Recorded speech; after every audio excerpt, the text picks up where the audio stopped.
beautiful downtown Millheim, in the smack dab center of the Keystone State. This is Lou Bryson with Seen Through a Glass, the podcast that's mostly about food and drink in central Pennsylvania.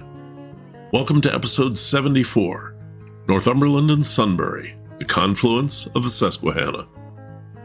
It's another town profile, and yes, it's not very far from the last one, only about 15 miles. I promise the next town profile will be somewhere other than Northumberland County. But longtime listeners, really longtime listeners, will realize that it's even more repetitive than that.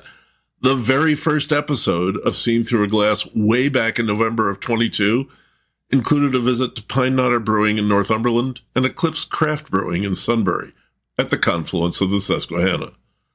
So why am I doing it again? Well, one obvious reason, that is I didn't know what I was doing back then. Looking back on those early shows, I don't think they really gelled, became what they would be until about episode 7, the one where Kathy and I went to Williamsport for a full weekend and really got stuck into it. So that's what I did here. I went back to these two river towns and got stuck into it. I went back to the two breweries and I got an interview at Eclipse, but I did bars and eateries too, because that's what you expect now. You should. And I'm going to do some historical talk because I like that. I'm learning about a lot of interesting stuff. Hell, I didn't even know Northumberland was a town before I went there in 22. No offense, guys. I liked it enough to go back, and I'm definitely going back again. Tell you what, let's see what I'm drinking today, and then we'll have our sponsorship moment for Center County, and then I'll tell you about getting stuck into it. What I'm drinking today is Tom & Tell 16-year-old single malt. I dug this bottle out for our Burns Night dinner last week, and I enjoyed it so much, I decided to share it with you. So it is a 16-year-old single malt. Tom & Tell is in the Speyside area, and not a whiff of smoke, which you kind of expect from a Speyside whiskey. Mostly, oh boy, I'm getting waxy fruit, which you'd expect from this. A little bit of heat, although this is not, I don't think it's, this is just 40%, 80 proof, the standard stuff. But there's a little bit of heat on the nose. An enjoyable, almost like a candied spice, and some, almost like sweet tarts. A little bit of that spiky fizz. Let's taste it. That is so mellow. It's a little bit thin when it first hits the palate, but then it spreads out and bulks up a bit. No one has ever accused Tom & Tell of being assertive or aggressive. And this is just, wow. It's sweet. That fruitiness comes through. There's that cereal malt character. And if you let it develop, it's very warming in the mouth. There is just a bare whisper of peat there. I might even be imagining it, but honestly, I don't expect to find any, so I don't know why I'm getting it. And then the finish is a bit underwhelming. It just kind of hangs there with more of almost exactly the same as I had in the palate, but man, when it hits the palate, it is just so nice and soft. Boy, that's good. A little bit of creaminess. Not every dram has to be a peat bomb, a sherry bomb, the bomb. Some are just really nice whiskeys. Okay, here's your smack dab in the center, sponsored by the Happy Valley Adventure Bureau. I was planning a pub crawl for my upcoming birthday weekend when my friend Celesta Powell reminded me to take my passport along. Not for the airport, she meant my Central PA Tasting Trail passport. Celesta runs that program, and you ought to know about it too. The Central PA Tasting Trail covers 18 breweries, distilleries, wineries, and cideries, a wide assortment of styles and flavors. It's in a wide variety of settings, too, from downtown State College to the Victorian streets of Bellefonte, from small towns and green farmland to forested ridges. Get your Central PA Tasting Trail Passport app at centralpatastingtrail.com, or you can get a paper passport at any of the 18 members. It's a $35 charge, but when you present it to a trail member to get it stamped, you'll get free stuff or discounts at every stop, an approximate $150 value. Be sure to track your progress. If you visit all 18 in a year, you get an additional $15 gift card. And that's all in under 2 hours of driving, so you have plenty of time to linger, especially if you start on a Friday evening and make a weekend of it. Check out the Central PA Tasting Trail. Maybe I'll see you in beautiful downtown Millheim. Get your Central PA Tasting Trail Passport at the happyvalley.com website. Click on the Eat and Sip tab, then click on the Central PA Tasting Trail button and go exploring. Now, just so we're all clear, the confluence I keep talking about is the point where the two rivers flow together, the Susquehanna and the western branch of the Susquehanna. The main stem rises at Lake Otsego by Cooperstown, New York, and flows into the Chesapeake Bay at Havre de Grace, Maryland. At 444 miles, it's the longest American river east of the Mississippi. The western branch winds from northern Cambria County between Altoona and Indiana, PA, through 243 miles of largely wooded rural land. I am sad to report that the Susquehanna is regarded as one of the most polluted American rivers, and the western branch as the most polluted part of it. The northern tributaries of the western branch, like Pine Creek, the Cinemahoning, and Kettle Creek, are some of the cleanest in the state. But the West Branch, the Red Moshannon, and Clearfield Creek are heavily polluted, mostly by acid mine damage. Remediation is slow and expensive. I hope it can all run clear someday, not least because the Susquehanna is the major source of fresh water for the Chesapeake Bay. Now let's take a look at these towns on the rivers. When you come into Sunbury from the west side of the Susquehanna, crossing on the J Street Bridge, you notice two defining features of the city. To your right, there's the dam in the river, just downstream of the bridge. Half the year it's a weir, and water flows through the large gap in the middle. A fish ladder is being added for migrating shad, and I'll bet the eels will use it as well. In the warmer weather, there's an inflatable segment in the middle, made of heavy coated fabric. When it's inflated, it creates Augusta Lake upstream, water deep enough for boating and recreation. Make no mistake, Sunbury is right on the river, and that leads directly to the other defining feature you see to your left, the flood wall that runs along Front Street. It was built in 1951 by the Army Corps of Engineers as part of an extensive flood control system for the area. There's no seeing the river from town unless you climb up on one of the stairs to a viewing station on top of the flood wall. And if you are of a certain age, the answer to your question is yes. The flood wall did protect Sunbury from Hurricane Agnes in 1972. The Corps increased the height of the wall in 2003. There's no harm in being cautious. Two other tidbits about Sunbury. Yule Gibbons, natural foods booster, he of Ever Eat a Pine Tree fame, came from Sunbury. And fictionally, so did Dick Whitman, the soldier who stole the identity of his dead lieutenant in the Korean War and became Don Draper of Mad Men. Sunbury was believed to have originally been a Shawnee Indian settlement. Delaware Indians were forcibly resettled there as well after being displaced by the infamous Walking Purchase of 1737. By 1742, it was a settlement of about 300 people, and don't get confused, it was known as Shamokin. And that's why the small town on the west bank across from Sunbury is still called Shamokin Dam. And in 1742, Shamokin... Now, you know what? I'm just going to call it Sunbury from here on to avoid confusion.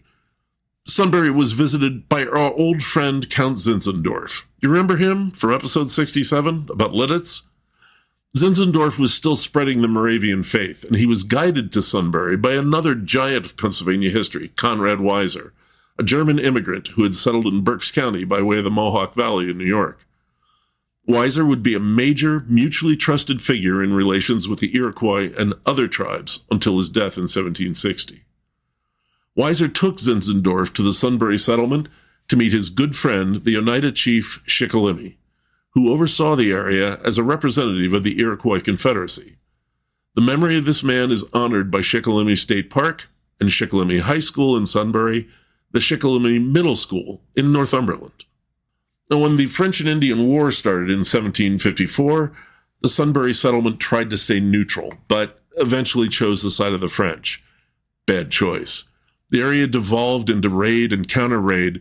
The Moravians abandoned their mission and fled back to Bethlehem. The British finally occupied the whole area, and the Sunbury settlement was abandoned by the Indians in 1756. The British built Fort Augusta on the west bank of the river at the Confluence opposite Packers Island, the long island that sits in the main stem just upstream for the Confluence. The fort was sufficient presence to pacify the area for the next 40 years, both from Indian raiding and troops from Connecticut. Haven't we talked about the Yankee-Pennamite Wars? All right, we will. I already have that episode planned. Just put a pin in those Connecticut guys for now. In 1772, the county of Northumberland was established, and Sunbury was founded, and named for a town of that name north of London, where the Penn family owned a home. Things were pretty quiet in the little settlement for a while. Although the town was at the confluence of two large rivers, which is usually a bonanza for trade, the Susquehanna is cantankerously shallow. It is one of the longest unnavigable rivers in the world, and it would never be an avenue for boat trade, although there was enough water to transport timber. An early steamboat attempt would end in disaster when the boat broached at Berwick trying to climb the Nescopec Falls, and further attempts at powered navigation beyond some carefully sited ferries were abandoned. But then canal builders would try to tame the river, and soon afterward, the railroad men came. Sunbury would finally become a major transportation hub, which brought industry to the town, textile mills, and metal manufacturing. Sunbury prospered. So much so, in fact, that Thomas Edison, the Wizard of Menlo Park, was commissioned to electrify the City Hotel with his novel electric lights. It became the first building in the world to be wired for electricity. The hotel was renamed the Edison Hotel in 1922 and remains in operation as an apartment building. When the railroads went into Eclipse, largely so did Sunbury. Wise Markets, founded here and still run from here, remains a source of employment, as is a Tyson Foods processing plant. Small businesses are beginning to thrive, like Fresh Roasted Coffee, which runs a solid mail-order business from the town. And what about Northumberland, up the river, right at the confluence and on the northern shore of both branches? It's about a third the size of Sunbury's 10,000 population, but it's interesting. For one thing, Northumberland was originally founded by a brewer, Reuben Haynes, in 1772. Now, I'd like to report that this was a huge success and beer flowed like water from Northumberland, but the town was completely abandoned in the Big Runaway in 1778 when Loyalists and Indian allies raided and burned along the two branches of the river to such an extent that all the Patriot families bugged out. Northumberland would not be resettled until 1784. And 10 years later, the town's most famous resident, Joseph Priestley, arrived. Priestley was a British polymath, a theologian, grammarian, chemist, and natural philosopher. His scientific reputation was severely damaged by a reluctance to give up on the phlogiston theory, a debunked idea that a substance dubbed phlogiston was in flammable things and was released during burning. Oddly enough, he's also credited as first isolating oxygen, which would deal the death blow to phlogiston theory. Never mind. He also read extensively on electrical theory and became a fellow of the Royal Society, winning the Society's Copley Medal for his work on gases. Most importantly, to me at least, he also invented carbonated water. Yay, highballs! Priestley immigrated to America because of his ties to radical politics in England. Radical in a late 18th century sense, things like universal civil rights and freedom of religion. He literally fled to France only a few steps ahead of the jailers, and then had to flee the French Revolution and wound up in Northumberland, where the Priestley House is preserved as an historical attraction, a national historical landmark. Northumberland benefited more from the canals than Sunbury did, and also from railroads. They carried lumber, which led to the townsfolk's nickname of Pineknotters. The lore is that the name was bestowed on them by rivals in Sunbury, taunting them that the knots in pine were worthless. The locals latched on to the name because the pine knots were also the toughest part of the log. True story or not, the nickname sticks, and that's the name of the small brewpub in town. Let's start there. Pineknotter is on a quiet, tree-lined street with a small deck out front. And of course, I didn't sit on the deck that day, not when the temperature was around 18 degrees. I went inside and took a seat at the bar.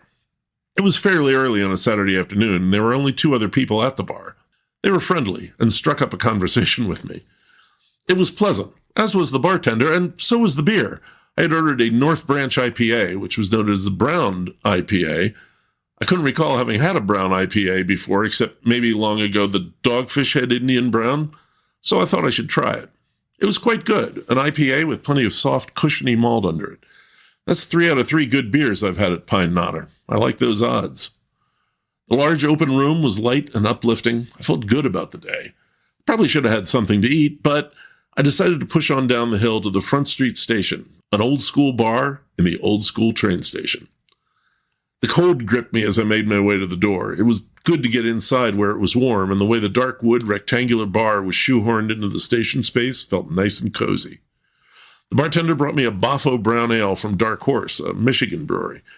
I realized too late that they had also had a well-crafted tap, just like Heritage in Shamokin had 2 weeks ago. Why don't you guys come over to Center County? I got a bowl of chili to go with my beer, and it was good. Not overly spicy, but tasty and packed with ground beef. It went well with the brown ale. There were some old tin advertising signs on the walls, and the woodwork was original. I liked the feel of the place. It looked like there was a large dining room in the back, but they hadn't opened that. I'm guessing they're busier in warmer weather. The place sits right by the Confluence, overlooking Pineknotter Park. There was one other place in Northumberland that I would have liked to visit, but it's a private club. The Northumberland Hook and Ladder Company, the local fire hall, has a very popular club, Norrie Hookies, and as I went by, the parking lot was full. I had to find a member and get a visit. That was it for Northumberland, so I took the bridges over Packers Island to Sunbury and turned right. I headed south on Front Street, past the recreated Fort Augusta, and inland, away from the river, to the Arch Street Bourbon House. Not quite an old train station. Arch Street is about 30 feet from the tracks, and was a station tavern back in the days when the railroad was Sunbury's beating heart. It was a tavern for years, then closed until Dan and Sherry Barnhart bought it in 2024.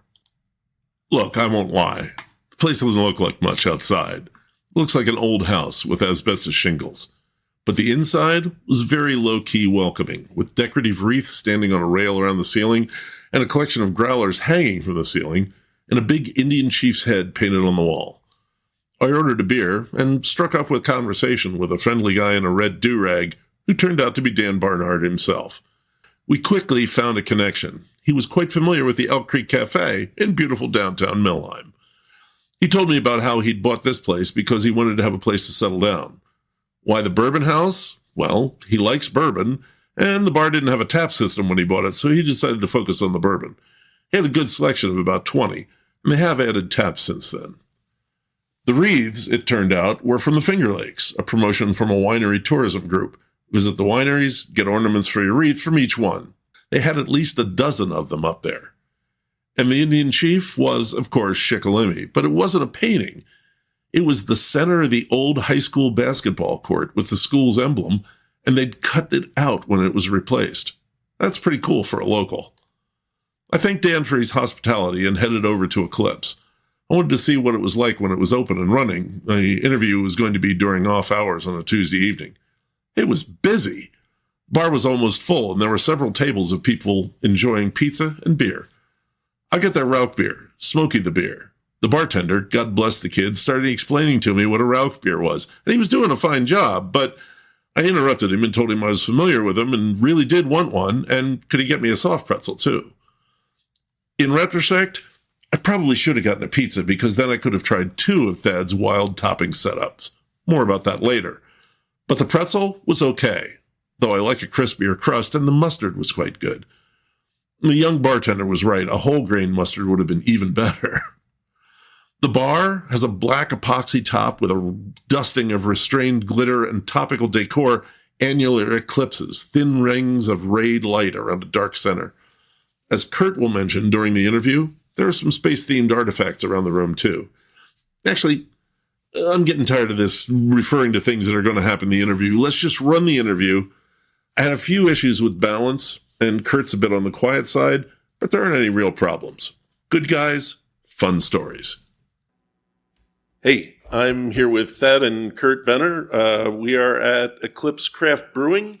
That's Eclipse Craft Brewing, yes. Okay, in Sunbury, Pennsylvania. How are you guys doing tonight? Great, wonderful. Good. Good. Okay, Good. and just for the listeners, say your names and... I am Thad Benner. Okay. Hi, I'm Curt Benner. There we go. That works. And I think you guys all know I'm Lou, so we're going to go with that. Hey, Lou.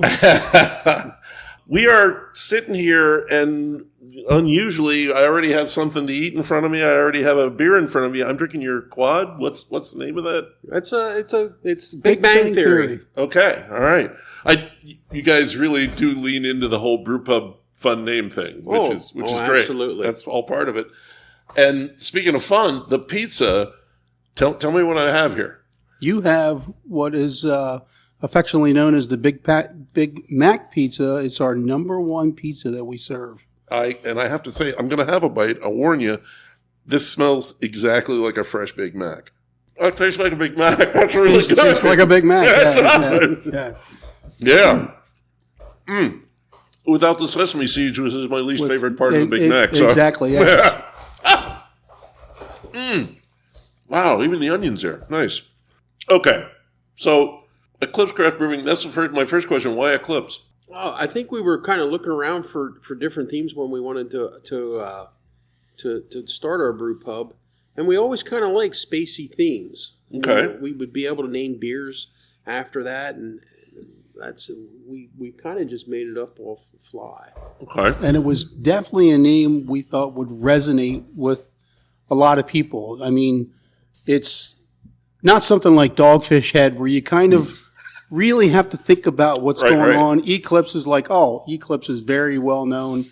And like my brother Curtis was saying, you can do a lot with that theme. Yes. And see, we kind of leaned in it with some of our decor, like the little spaceman over there. Yeah. And have some planets over there and stuff like that. Well, and your bar top is all decorative like that. I've always liked that. Yeah, listen to me. Always, I've been here twice, and I went to your stand at the Chris Kindle Mart in Mifflinburg once. So I'm an old hand. You're a pro now. Yeah. So how long have you been open here in Sunbury? We opened up November 1st of 2018. Okay. So we're 7.5 years into it. Yeah, not a little bit, and always been in this location. Correct. Same place. Right. Okay. Are you from here? Yeah, so it's fourth generation. Oh wow. Okay. Yep. Did your parents? What did they do? What were they? We had grandparents that grew up in the city, and our grandparents came from very large families. Our grandfather came from a pack of 12 siblings. Our grandmother, she came from a pack of 5 siblings. So Sunbury was always the hub for us. On our father's side, yes. Now we went to school in Mifflinburg, and that's where our mother's side was from. They were from the Mifflinburg, New Berlin area. Okay. Yeah, so Sunbury was kind of an easy choice as far as where our location would be. It's populated well also. We thought about Mifflinburg, but Mifflinburg has a population of 3,800 people. It does support 10,000 Rusty Rails, but Rusty Rails is that destination brewery. Yeah, it's drawn from farther away. Yeah. So we opted to go into a more populated area and make really good beer. Yeah. You got to make really good beer either way. If there's a lot of people or not so many people, get good beer, good food, good service. Yeah. They'll find you. Yeah, they'll find us. Yeah.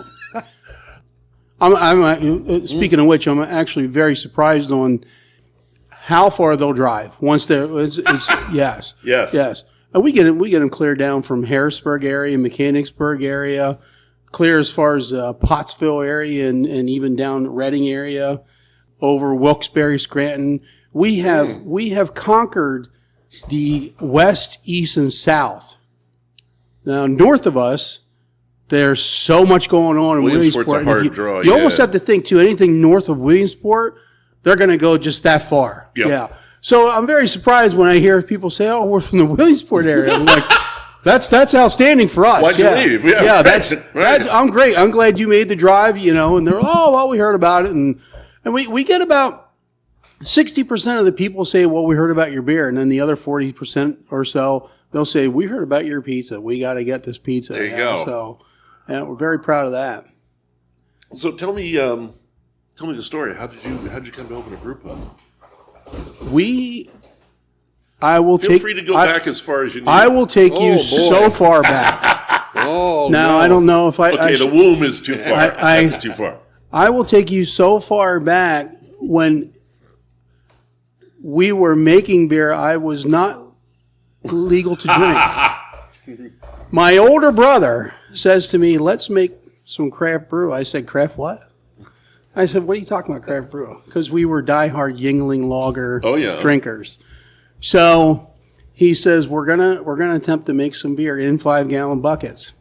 So 1991, I was not 21 years old yet. And my older brother could buy all the equipment because he was over 21. So we made a brew. Our very first brew was a red ale, an Irish red ale. Okay. Which turned out magnificently. Yes. In our mother's basement. Yes. Wow. Did we have the mother's approval? Kind of, yeah. Did we have the father's approval? Not so much. Yeah. But we did covert operations, and there's some good to that, and there was some painful experiences with that. How do you mean? Well, back then we were going to bottle the beer. Oh. Well, we weren't gonna buy bottles and do it, so we would actually get the Yuengling Lager returnable bottles, wash them ourselves. And I remember on our second batch, Curt coming in with 2 cases of Yuengling Lager returnable bottles saying, yeah, we're going to bottle this Sunday. I said, it's Friday. He goes, we got to get rid of this beer. So they're full bottles, which we have to consume. And then by Sunday, I was a wreck. I was a mess. I barely could do anything. I barely could function. Older brother, obviously, Curtis, he had more experience than I did. And we got the job done. Yeah, we got the job done. But that was 1991, circa 1991. Yeah. Well, yeah. Our first 3 brews were magnificent. And then we had failure. And we couldn't figure out why we had such really good brews, and then just started to fail over and over and over.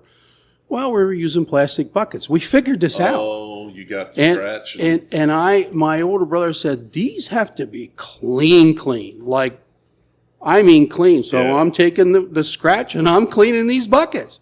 Not knowing the whole time we're setting ourselves up for microbes just to get into those little grooves and just wreck every single one after that.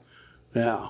But after we figured that out, then we started making some good beer again. Yes. Yeah, it really does make a difference. Yeah. But it was nice to learn that early on. Yeah. And not make the mistake when it comes to big. Here. Yes. Right. So then what? You're making beer. What gave you the idea you could make beer that other people would want? Well, I kind of decided that I liked the whole craft industry and the concept and stuff like that. I remember I went to Yuengling and did their little tour, and it was during the summertime. We went upstairs, and it's like 120 degrees up there. He's telling me about the history and stuff like that, and I'm getting goosebumps, and I'm like, well, I love this stuff. You know what I mean? So I work in the medical field, also at the local hospitals and stuff. And I just wanted to have a business for my own. Yeah. You know, so I decided to take like a leave of absence from doing the hospital work and went out to UC Davis and went through their Master Brewer program, which was an awesome time. It really was really cool. Learned a heck of a lot. Yeah, it's pretty intense. And that would have been back in 2012. Okay. So when then I'm working in the medical industry again, and I'm like, boy, oh boy, I want to put that certificate to use. So I'm applying to different places, and I'm, getting some nibbles here and there. And I thought, well, right after the thing, I did an internship with Damien over at Old Forge. So it was like he kind of put the earworm in, like, why don't you if you can, open one in Sunbury. He goes, that would be a really good location, So we started researching, and we were checking places in Lewistown. How far did we go? We went Lewistown, Sunbury, Northumberland. We were checking places, Mifflinburg, Lewisburg, everything.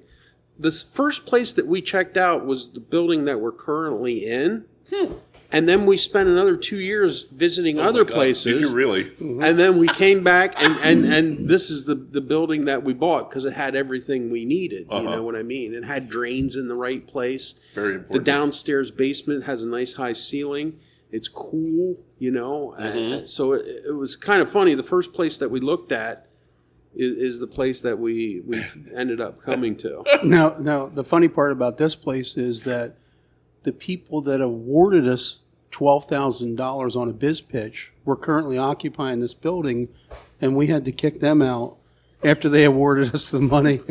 Tell us more about that. I know we talked about it a little before we started recording, but you won one of what was it, 2016, Sunbury was offering this thing called biz pitch, and they were trying to drum up some local places to do, fill up occupancy right in town here.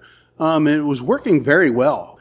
It's like a little bit of a competition, and you go in and you present yourself on what you're going to be selling, what your business plan is, how many people you would be employing, what you would be selling.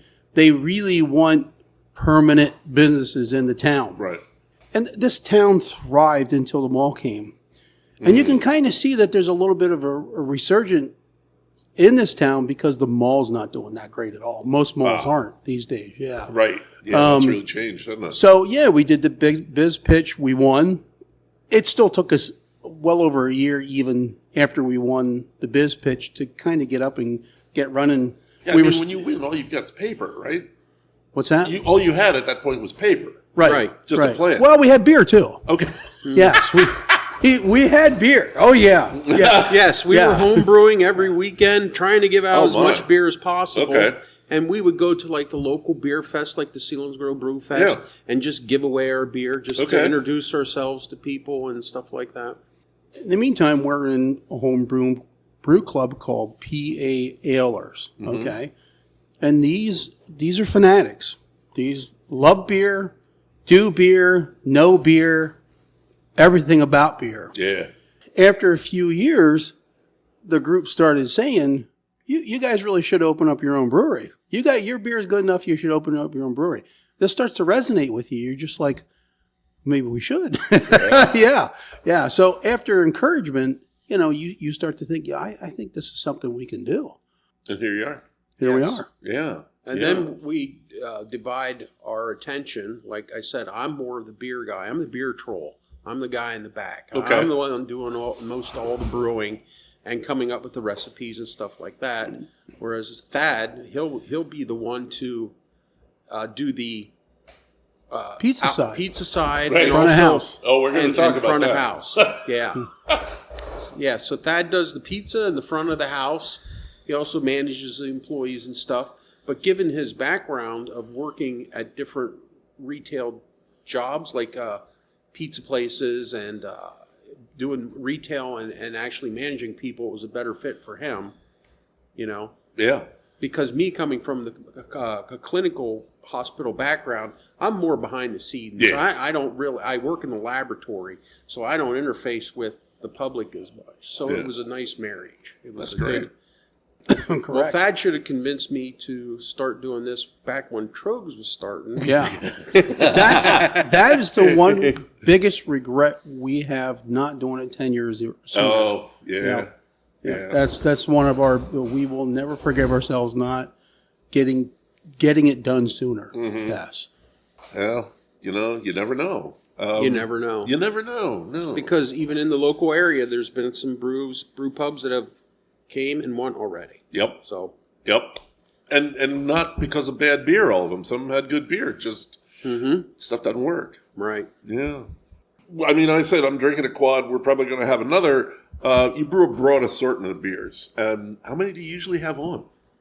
We'll do 16 beers at one time, but we can finagle 17, 18, 19 beers because of mixing them. Oh, right. Yes, right. we have a lot of mixtures, and some of those mixtures are, some of our bartenders are very savvy and going, hey, let's try this.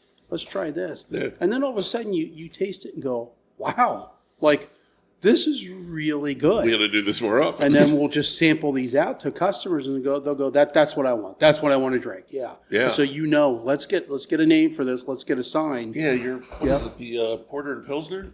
I think that's what I had the last time I was here. Well, that's not so crazy. I mean, Yuengling makes a black and tan. Yep. So, Oh. but the Brittany Bitch, that's a combination of the Crazy Hazy Hopper, and then we have a kettle sour that we usually have on. Yeah. It's a 2, and people really like that. Yeah. We think in 2024 we won the Sealands Grove Brew Festival, best all around. Yeah. We think it was kind of the Brittany Bitch's fault. Yes. Which happened that day. Somebody came around and said, "Hey, can I mix these two?" And when she drank it, her face lit up. And I was like, wait a minute, I better try this. And when I drank it, I was like, wow, what a combination. I said to one of our helpers, I said, give me a piece of cardboard and a Sharpie marker. I said, we're going to showcase this. That's and nibble. So we usually take very nice signs to these events. So, I got something on here, and the girl that tried it, her name was Brittany. So I said, let's call it the Brittany Bitch, just right off. I write Brittany Bitch on a piece of cardboard, ripped up piece of, and they're like, let's try the Brittany Bitch. All of a sudden there's a line. Damn. Yeah. Yep. Just for a mixture. Yep. So would have we won without the Brittany Bitch? I hope so. Yeah. But I certainly think that you could hear people talking about it. Wow. They're like, yeah, you got to go try the Brittany Bitch. Wow. Which makes me think maybe That's pretty great. From now on, I'll take a piece of cardboard and a Sharpie marker and wait for the something. lightning to hit. Yeah, exactly. Yeah. Yeah. But this affords us from having 16 taps, and we can afford to do 17, 18, sometimes even 19 brews at one time. Yeah. So what's your favorite beer to brew? I can tell you which one isn't my favorite. Okay. I can tell you which one that is not his favorite one. It's the Scottish Ale. Really? Why? We call it's the Scottish Ale, right? Oh, okay. Is that the one that you No, it's the Crazy Hazy Hopper. Well, I can tell you 2 reasons for each one. He doesn't like the Scottish Ale to brew because that one, if you look away for 2 seconds, it's going to overflow the kettle. It's going to boil over. Yeah. And that was a very heavy beer, yes. Big fat boy. Right?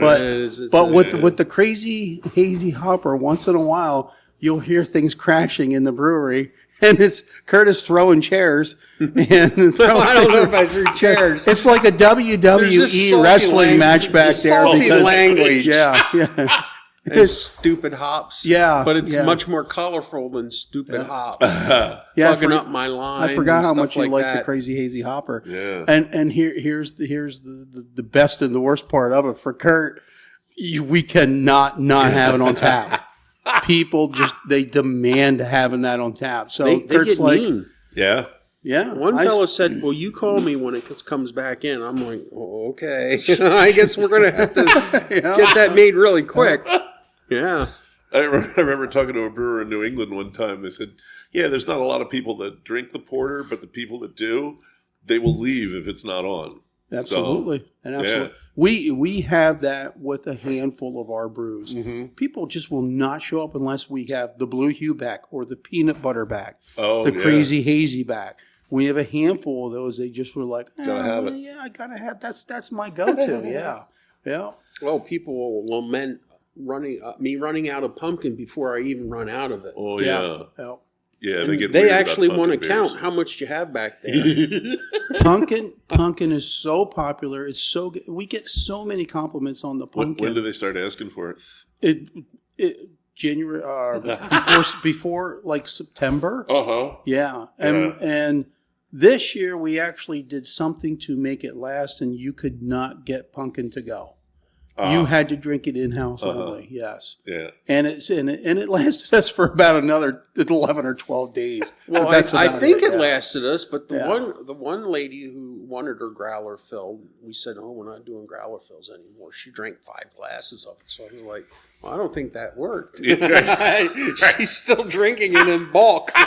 We did have one lady. We actually we gave in. We gave her a growler full to take home. It was her birthday. Oh, okay. So we said, "Well, it's a special occasion. We'll knock the rule down." But yeah, pretty much. There's some of these people would take a whole sixtel if they could. Oh yeah. Yeah. The pumpkins are locally sourced. Oh, okay. Well, nice. We get those. The pumpkins are grown on the island in the Susquehanna River. Yes, upstream here, down towards Liverpool. Not down the towards one here, Liverpool. down there. Yes. Really? Yeah. Wow. Yeah. Wow. So that's pretty cool. They get delivered by ferry, but yeah. Well, no, this last time we got them outside of Mifflinburg. Well, that's true too. Yeah. Okay. Yeah. We were just driving down 45, back on, and then they were just sitting there out in the stand. A lot of pumpkins this year. And I said, "Thad, there's pumpkins." We swing around and we take about every pumpkin that they had. Trying to stop a 22-foot bus to go back and get gooseneck pumpkins. Yeah. I said, well, we almost died.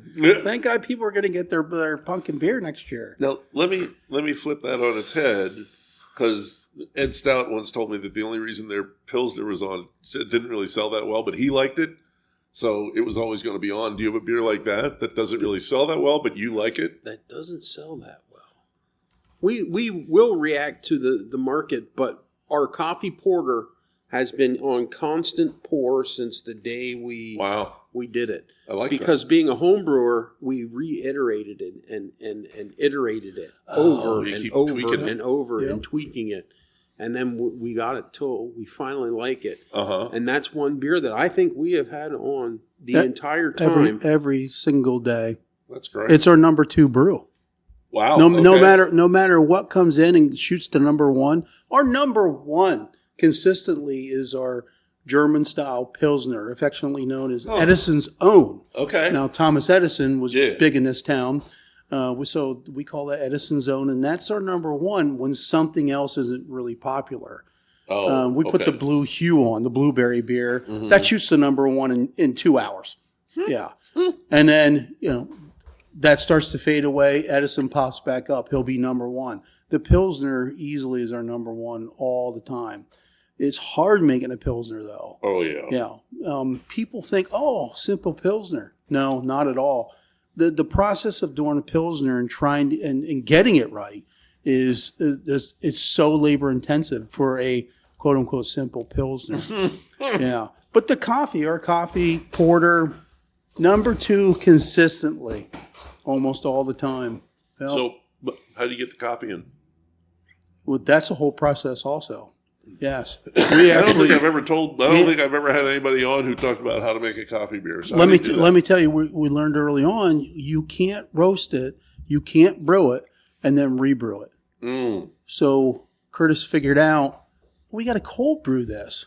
So we cold brew the coffee, add it in when it's not warm anymore, and there's no bitter flavor for it. It just gives you the coffee flavor. Adding it in after the beer's already made. I added in 2 stages. Okay. Yeah. I added in right at the end of the boil because you're not going to hurt the coffee. That's already been heated and stuff like that. So I decided to add smaller amounts in different stages to hopefully get a little bit more layered. Have things changed since you opened on what people like to drink? Have their tastes changed? The one thing that we try to do is always keep some kind of fruit beer on tap. The one thing that happened in the first 2 years is, of course, you get a lot of males in here. They like their heavier beers, traditional beers. And the last time I looked, we are almost 70% female drinkers here. Really? I think it has a lot to do with our fruit beers. That's astounding. Our seltzers. They love the ciders. They love our cider beer. And we have so many women in here. That has changed. That really That's a big flip-flopped. change. That one from a 70-30, 70% guys to 30% female, And we're not even, it's almost 70%. It's like 67% female in here. Wow. Yes. Yeah. Wow, I don't know that I've ever heard anybody say that. That's Sure. incredible. Yeah. Yeah. Other stuff that you have, since you're talking to that, I mean, you have the Pennsylvania wine and spirits, like a lot of brew pubs do. But the thing that caught my attention is, are you flavoring those vodkas yourself? All those different flavored vodkas?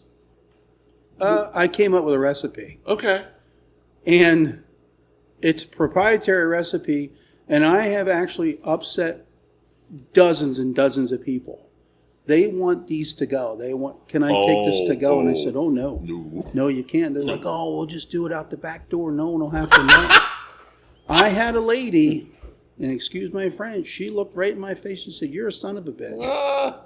She said, wow. I want that recipe. I'll find that recipe. I said, I said, sweetheart, I said, that was in research and development for a month. I said, till I got it perfect. And I said, I just can't give it up. There's recipes in pizza world that I will not give up, and the actual flavored shots, I will not give up that recipe. My brother Curtis does not know that recipe. Yes. Wow. It will die with me. Wow. Yes. Yeah, it's kind of like the KFC secret herbs and spices. Yeah. When you get something and it took you so long, you just don't want to just let it go. No. Yeah. Yeah. I got to be honest, though. That first time I came in here a couple of years ago, I saw that teaberry vodka, and I had a shot of it. I'm like, these guys are all right. Well, yeah. That took me a while to get that where it needed to be. Well, you nailed it. Yeah. Yeah. That's awesome. Okay, time has come. Tell me about the pizzas. Because everyone I talk to about this place, the beer, but the pizza. The pizza is a labor of love, but it was also, how do you put that? It was a necessity in my own personal life. Okay. I was married and divorced at a very young age with a child. Oh. There was child support involved. Pizza places in the area were very willing to hire me, and I got an education through that. Mm-hmm. The one nice thing about most pizza places is they'll feed you for free. Oh, yeah. So while child support was taking most of my money, I was at least able to eat. Okay. And pay the rent on part-time pizza jobs. So I worked at a number of different pizza places, even some corporate type pizza places, where I would remember how to do their recipes. And I took the best dough recipe from one place and the best sauce recipe from another place. Now, the specialty pizzas that we have here, I designed them myself. I knew going into this, we cannot just do a red sauce pizza with just toppings. Yeah, there's plenty I of those need around. something special. I need to go above and beyond. And I started replicating sandwiches. I have you get the Reuben. the Big Mac, obviously. Yeah. We have the Whopper. Okay. Yeah. We're doing Reuben-style pizzas. We do the Eero or gyro-style pizzas. Yep. So basically, if it's a sandwich now, like I have the one that's really popular is the grinder, and that one tastes just like a hoagie sub. Yeah. So, but you have to kind of figure out the ratios and what you can cook with and you what you can't just got to do slap stuff next. on top. No. There's almost as much science behind it as in the beer. Yes. Dough is very finicky. You have to figure out your ratios and stuff. I wanted something that was going to be slightly crispy, but then I wanted something that was going to be slightly doughy too, because I've had pizzas that were real thick crust, real doughy, and they're good, but they get to be too much. Yeah. But then you can get your New York super thin, crusty ones. So I went with the mid grade, in the middle. I think that's too. Getting back to the beers, I have to commend my brother. We do the beers, mid-range. It's never too heavy on most of the beers, but then they're not light. They always have flavor, but they don't lack flavor, but they're not overpowering either. So that's basically what I did with the pizza also. Okay. Yeah. And we're always looking for, different kinds of pizzas to make. Yeah. I have one that's just absolutely killing me, and I've been trying to get you're it still out working on it? 4 years. Oh my God. A Cuban sandwich style. Oh. Right? Can you imagine? I cannot get it where it needs to be. Yes, countless pizzas. Yes. I would be coming over the mountain for that one. Right? Yeah. I'm going to pause this. Let's get another beer. Okay. Sounds good. All right. Yes. Okay. Good. I got the Brittany Bitch, and I am actually enjoying a blend of a hazy IPA and a watermelon sour, and I don't know how you do that. That's weird. But that's good. Yeah, like Thad said, that was just a total accident. Someone wanted to mix two togethers, and that became a beer then. That's wild. What else can people do here? You have music, games, any kind of... We'll be starting trivia back up. Okay. We'll be doing trivia every first and third Wednesday of every month. Okay. Yeah. We will probably start up doing 1 day a month of music bingo. Yes. Okay. Have you ever done that before? I have not. If you have ever heard a song before in your life, you can play the game. It's basically you get a sheet and it has the actual artist or the song on the sheet. Mm-hmm. We play the song, snip it, mark it off just like it's bingo. Okay. Yes. So they get a line of it, they win. Yeah. Okay. But it's very enjoyable because it kind of keeps the spirits up the whole time because you're playing music and you only usually play about a minute of the song. Yeah. So, and then people go, oh, I recognize that. Oh, I haven't heard that for a while. Yeah. So they like that. Yeah. Yeah. We do have a local artist that comes in and she sets up her easel, and you can come and she'll teach you how to paint. Really? Yeah, that's kind of fun. Yeah. Paint and sip, it's called. That's kind of cool. So, and then everyone gets their canvases out. Yeah. They're trying to make the same portrait. Uh-huh. Yeah. The problem with this location is for like the paint and sip, because it does take up a little bit of room. Oh, yeah. It's limited to only 20 people one time. Yeah, so we packed the place with paint and paintbrushes. Wow, that many people are coming in for no kidding. They like that. Yeah, That's kind of cool. Then we have a standing invitation every third Thursday of every single month, except for St. Patrick's Day. Okay. We do a group called Axe and Fiddle, and they do original music. We always pack the place with those. Those guys are great. Yeah. Local guys. Yeah. Yeah. Nice. And then we actually hire them St. Patrick's Day to come in and do some Irish jigs and things like that. Yeah. Sure. Yeah. But Cool. that's a big day. Our big days coming up will be the nice romantic one here, the Valentine's Day. We got a lot of people for that. On St. Patrick's Day, we open the doors at 9 a.m. and it's pretty much packed the whole day. Yeah. Wow. Yeah. And this falls on a Tuesday this year, St. Patrick's Day. We're actually closed normally, but we'll be open for that. Uh-huh. And we do something called breakfast pizza.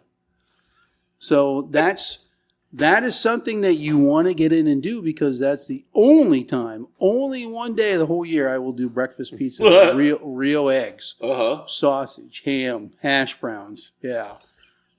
We can't get them out quick enough. Yeah. That's about it. Last opportunity. Tell people why they should come here, why people should come to Sunbury. I'm waiting for my brother to come. Okay. All right. Sunbury is the type of town that used to thrive. Like there, at one point in time, there was almost 15,000 people. You wouldn't be able to get a business in this town. There would be no room. Mm-hmm. But now it is making a comeback. And I think is because other places are kind of, not as popular as what they used to be. We're certainly not a destination brewery, but we certainly are. If you're going to make a stop at 3 or 4 breweries in the area. You don't want to skip this one. That's for sure. Mm-hmm. Yeah. And I think that's another thing too with the breweries. Even in this area, we have wonderful synergy with them. Yeah. And it's way easier to get along with them than it would be in competition. I think what we like to call it is cooperation. Yeah. Yes.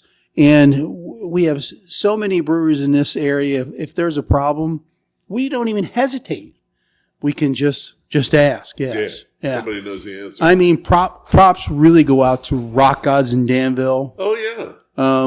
We love those guys. Good guys. Of course, Old Forge in Danville. Yep. Great. They're very instrumental. Covered Bridge in Shamokin. Yeah. I mean, we have any problems, and not just on the beer side, but like the business side, the legality side of stuff. Yes. Sure. Trying to figure out legality issues and stuff. That's a big part of it. Yes. Too. Yeah. Come to Sunbury. Sunbury's great. There's other stuff to do, especially in the summertime too. You can float your fanny down the Susquehanna if you want. Yeah. Yes. But Sunbury's a very nice town, and there's even other, little sightseeing things you can do in and around Sunbury. But yeah. And you're still close to other breweries too if you want to make it a day trip. Oh yeah. Yeah. Yeah. Well, I like getting around to other places. I like going to a lot of places. Sure. Yeah. All right. Guys, thank you. Thank you. Appreciate it. Good pizza. Good beer. Thank you. Thanks. Thank you. All right. I got to go back there for pizza and beers. The next stop was one I've meant to make for years and finally managed to squeeze in on this trip. If you already know what I'm talking about, you're right. I want to block down Market Street to the famous Squeeze Inn. The Squeeze Inn has been open since 1945, but it hasn't gotten any bigger. It's a hot dog shop that's about 12 feet wide in its entirety. Seats, counter, and galley-style kitchen. There were 3 guys at the counter, and I could not have gotten past them to get to the other empty seat. But there is a takeout window, and I watched the woman cooking dogs for a bit, and then ordered a dog. Half sweet sauce, half hot, with mustard. It came fast, and it was nicely presented. Perfect stripe of sauce with a balancing stripe of mustard to the one side. I hustled back to the car to eat it while it was still hot. Good roll, not too squishy. Good dog, solid and meaty. But that sauce, wow! Outside of locally made hot sauce or the occasional habanero, or maybe the stuffed Hungarian wax peppers at Shy Bear, the sauce on the Squeeze-In dog is possibly the hottest stuff I've ever tasted made in central Pennsylvania. And this was the half hot. This stuff had authority and great flavor. When I go back, I'm going for a full hot. Man's got to do and all that stuff. It was time for fun. I had one more stop, a couple miles east of town, the 61 Pin Bar. It's not much to look at, big gray squared off unadorned building with a steel door in the side, but I loved the pinball bumper decorative that said, as they used to, traditionally, 100 points when lit. Fun double entendre for a pinball bar. The 61 Pin does have a bar, and they do have pinball machines, about 16 of them. The bar is a fairly simple setup, but they've got all you need to slake your thirst while you're chasing the silver ball. They also have an event space for parties. The machines run on tokens, and there's league play. They're only open Friday and Saturday for now, 11 to 8 p.m., but they'd like to expand hours if there's enough interest. And with that fun little stop, I was done. There are 2 beautiful wineries out there east of town as well, Whispering Oaks and Spyglass Ridge, and friends have told me they're both great spots for live music. I also really enjoyed Skeeter's Pit Barbecue on the far side of the river from Sunbury in Shamokin Dam. Oh, hope that's not too confusing. Check out the Confluence. It's a beautiful spot, and there are some nice places to visit. Say hi to Dan at Arch Street, and to my friends at the Pineknotter. What else?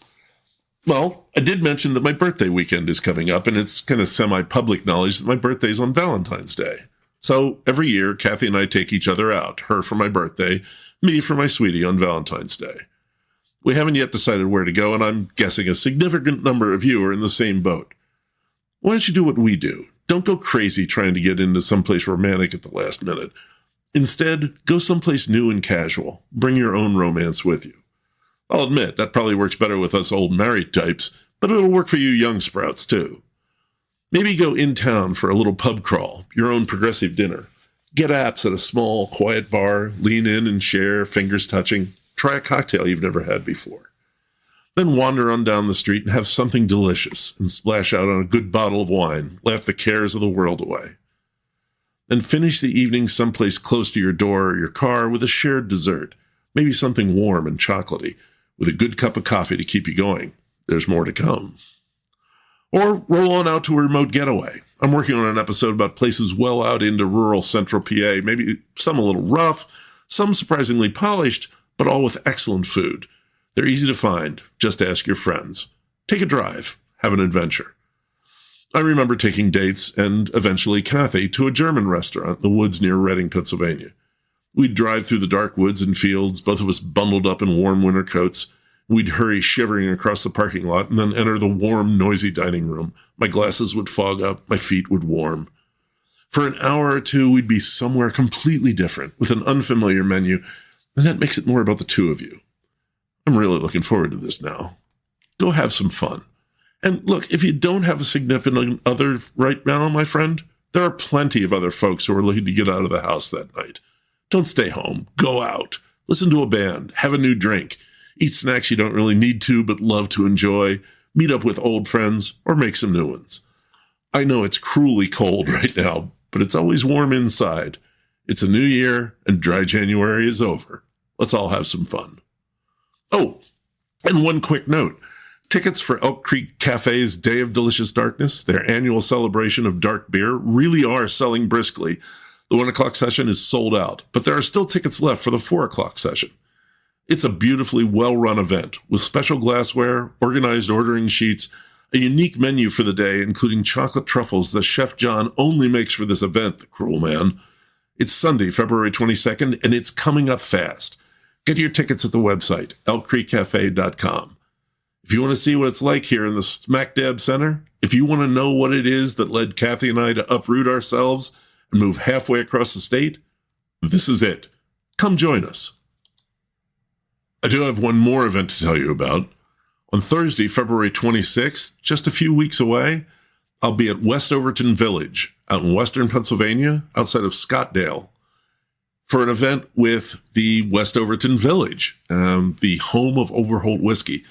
We're doing an event called All About Rye with whiskey expert Lou Bryson, and we'll have a short prefatory talk from Sam Komlenik, my good friend and rye whiskey historian. I'll be talking from 6 to 7:30. Actually, I guess Sam starts at 6 o'clock. And you can get tickets for the event at westovertonvillage.org. That's WESTOVERTON village.org. Look under the events, and you'll find it there. Tickets are on sale now. We'll have a good time. It'll be a great evening. And that's the show. My thanks to Thad and Curtis Benner for the interview and for that delicious pizza. As always, you can find pictures for this episode on Instagram at Stag Podcast and on Facebook at Seen Through a Glass. If you're listening to the show on the radio at WSOV, there are over 70 more episodes to enjoy at Spotify or Apple Podcasts, Podbean, any of the major podcast sources. I told you that Joseph Priestley was the first to isolate oxygen. He actually discovered 10 new gases, including nitrogen, carbon monoxide, ammonia, and nitrous oxide, better known as laughing gas. He had a talent for designing and manipulating ingenious apparatuses once he saw what had to be done to achieve a result. But I also mentioned his other areas of brilliance. Priestley was a religious dissenter with a capital D, meaning he did not hew to the Church of England. He went his own way. For instance, he dispelled the somber gloom from Calvinism, embracing benevolence as an overriding principle of humanity and religious belief. He had revolutionary ideas on practical education and the history and evolution of language. Priestley's writings inspired Jeremy Bentham, the father of utilitarianism, who sought the greatest good for the greatest number. Priestley presaged Theodore Parker's famous idea that the arc of the moral universe is long, but it bends towards justice, an idea popularized in America by Dr. Martin Luther King Jr. Quite a remarkable man. A visit to his home is reason enough to bend your arc toward Northumberland. Next episode, we'll make a good companion episode to episode 30, which was about soup. I had a fantastic crawfish etouffee at Elk Creek, and I wound up talking to Chef John Forshee about stew. I love making stews. You may have picked that up. That's where we're headed. Until then, thanks for listening. This is Lou Bryson on Seen Through a Glass from the smack dab center of the Keystone State.